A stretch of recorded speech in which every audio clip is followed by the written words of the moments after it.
I would first like to make it clear that I do not work for nor do I represent Intuit in any way. I'm just a fellow user who likes Quicken Essentials, and I'm trying to help out other users that might be trying to learn the program. I kind of put this together as a way to pick up where the manual left off. And also, the file here, this is just a script generated test file. In no way represents any of my finances. I just want to make that clear up front. First thing that you'll notice about Quicken Essentials is that everything is located in a single window. If you're familiar with using Windows versions, you'll probably see some similarities because it also has a single window approach as well. But for people coming from prior versions of Macintosh, you're going to see a lot different because nothing is in separate windows anymore. Like a true macOS application, you have your various source list items on the left, and what you click on the left will display on the right. Scroll through. Same thing, want to see a different account? Click on that. Over here we have various tools, listing of the accounts, and some simple reports down below. If I had a budget set up, which I don't in this dummy account, they'd be listed here. Some new users manage to lose this source list, and it's not hard to get back. There's a little disclosure triangle right here. You can just click it and go back and forth. Another thing, single click here. If you double click, which you can, it'll spawn a separate window. There's a few occasions where you want separate windows, but for the most part, working in a single window is far easier. Now let's go back to these tools. Up here you have the overview, and this gives you a general overview account where your spending's been for the last month. You can change the date range, your upcoming bills, and again, if I had a budget set up, it would give me some budget information there, and then basically a summary of the account values. Now here, this transaction listing, this is useful because this is showing you a global listing of all the transactions in these various accounts. So you're basically seeing everything lumped together. Notice you won't see a running balance over here because obviously they're from various different accounts. Scheduled transactions, again, this is a global listing of all the scheduled transactions from each different account. We'll get to all this later. Last download, if you had just downloaded transactions, you do online banking, you'd see those listed there. Category Explorer, good way to go through and start drilling down and seeing how you've been spending your money. We'll address that later. And an account summary is basically like a simple net worth report. You can go through and see what your values of all your different accounts are. But that basically is an overview of the main window.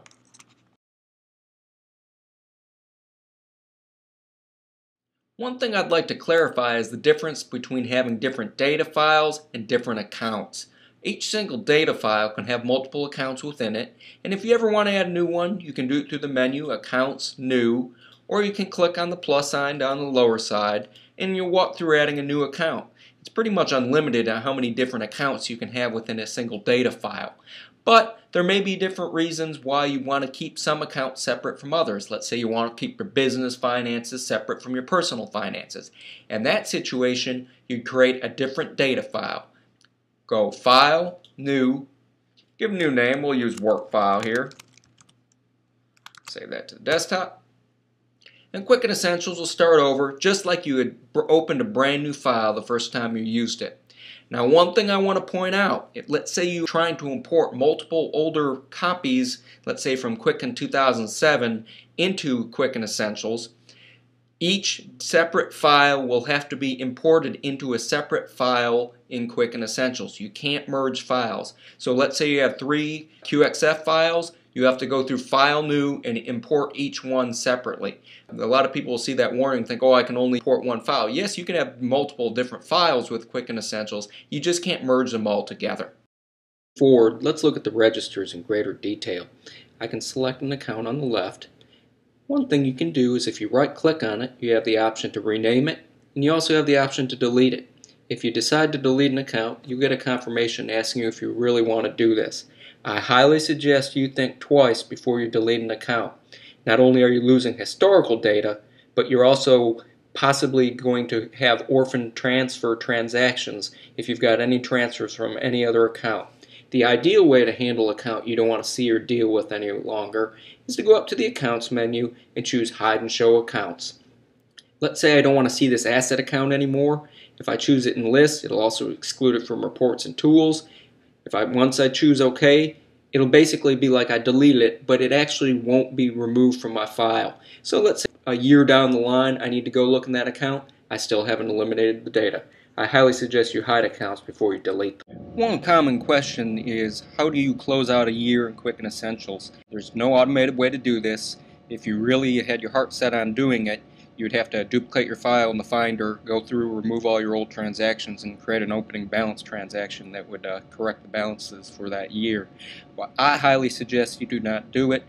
Really, nowadays, there's no reason with the computing power and disk space. I think it's impractical to be doing it. And it's nice to keep that historical data around. It's surprising how much you have to go back into the past and look at transactions. It's also a lot easier to keep track of files, especially let's say you upgrade to a newer version. Instead of having to upgrade, let's say, 20 different files for each year, you have all your data for one single file.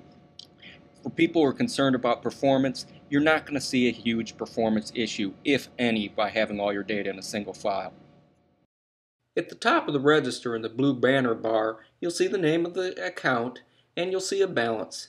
There's different balances you can choose to show. Right now I'm showing the today's balance, and the today's balance is the balance as of today. Right now I'm recording this video September 4th, less the scheduled transactions that have not been marked as paid.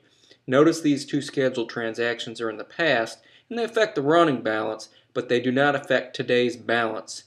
Another one you can look at is the projected balance, and that'll show you basically the balance, what it will be for whatever date period that you're looking out for scheduled transactions in the future.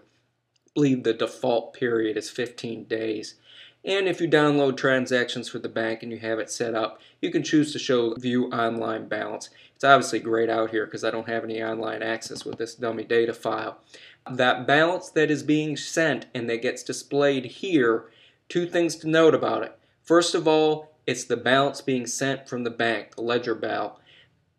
Your transactions could be totally erroneous and your balance could be totally incorrect over here, but it may display correctly and it's jiving with what your bank statement shows or your online bank access. Well, that makes sense because it's just pushing out that number from your bank. The other thing you have to note is some banks handle what balance they send to you differently. My bank actually shows you the available balance, which includes the pending transactions. Some actually show you the balance without the pending transactions. So you kind of have to keep that in mind. Sometimes it may look a little bit different than what you see. It's just that it has to deal with pending transactions. Filters are a good way to manipulate what data you actually see. At the top you'll see some bubbles. One's showing some dates, one's showing types, one's showing a status filter, and you have a reset filter button.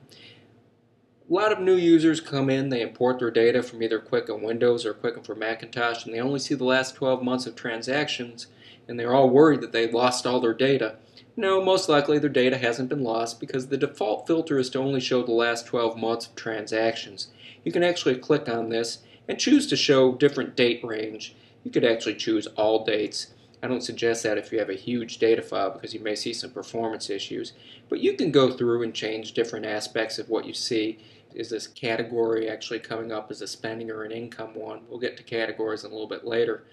Status, you can see if you have which transactions are actually uncleared right now. It might help the people who are used to a reconciliation report that Quicken Essentials does not have. You can go through and see what transactions are uncategorized as well in case you miss some transactions, especially if you download things. But most likely download transactions should be categorized. But you can play with these to your heart's content. Don't worry about messing them up because you can always click on reset filters and go back to the default way of doing things. One thing I forgot to mention when I was discussing the filters is that these filters actually apply to transactions as you enter them as well. So let's just enter a dummy transaction right now.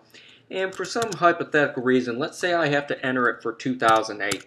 We'll just use test as that category. It fills up the information. Notice the filter is set to show only the last 12 months. Notice what happens when I hit return. You'll get this warning that the transaction can't be shown in this filtered view. That does not mean the transaction wasn't recorded. It didn't mean the transaction vanished. It just can't be seen with the current filters that are applied. Actually, if I went in here and chose all dates and did a quick search for, what was it, test I did, I could see the transactions are there. Actually, I'd done 2 trials on them. But if I click reset filters, notice how they go away. So just keep note of how these filters apply to transactions as you enter.